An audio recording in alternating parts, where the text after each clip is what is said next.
Здравейте, хора! Днес ще видя да фармам практикането. Базилире.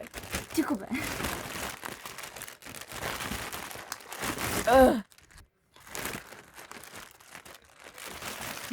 Ама се бъде тук.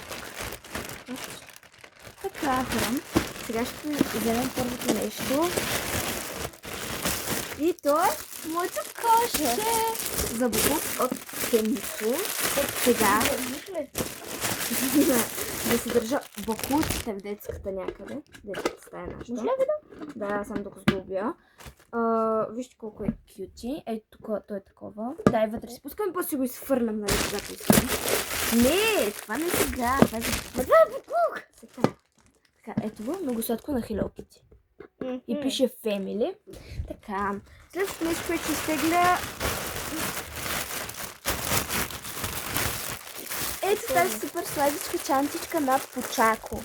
Много е сладичка, хора. Аз не знам какво ще я ползвам. И тя е... След малко ще отворя. И така, хора... Сега не знам как да го отворя. Хора, се много. Ето. Вижте колко е мекичка. И е много сладичка. Отвътре изглежда ето така. Има тук джобче и даже има копченце. Се закопчава, нали? И е много кюти. Да, много кюти. Така, много се радвам. Между другото, хора, тази пратка я чакам от адски много време. Така. Сега. Нека да изтеглим следващото нещо. Добре. Даже не знам какво е това. Въпреки че аз съм избирала какво искам. Ама... Хора, това са ми очилата!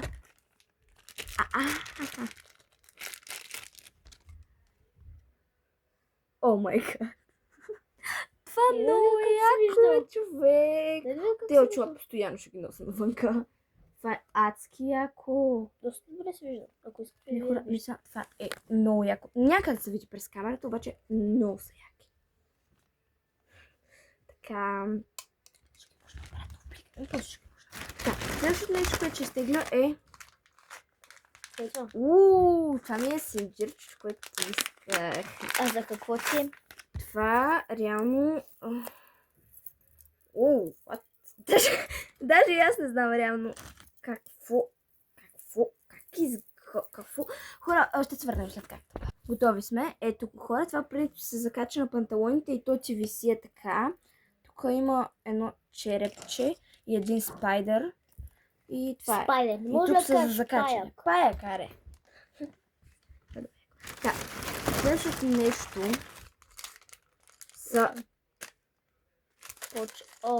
са ето тези неща, къде не са обици, които, например, като си правиш някаква прическа на косата, може да си ги закачаш в косата. Само, че няма ги отваря също, че ги разпилея. Така. И мисля, че това е последното, не има още две неща. Това е. Супер яките ми цибички, звездички. Те ще ги отворя за вид дали ми отсиват. Нали, много ясно. То през цялото видео просто седи и блее. Ама те са много яки, бе, защото толкова много аз не си поръчах само 10 броя. Ето как си изглеждат. Ето. Много са яки, нали? Това наистина адски много ми отива. И се супер много време, наистина искам от много време такива. Ама то ме обратно бе. Така, служи след пакета. И така, хора, последното нещо, което имаме в тази пратка. Ето тези неща за лакиране. Където се слагат на ноката и когато се лакираш, не излизаш извън пръста. Това е адски готино. Виж ми как ми седи. Махни го, моля. Еми, хора, това е общо взето. И И чао от нас.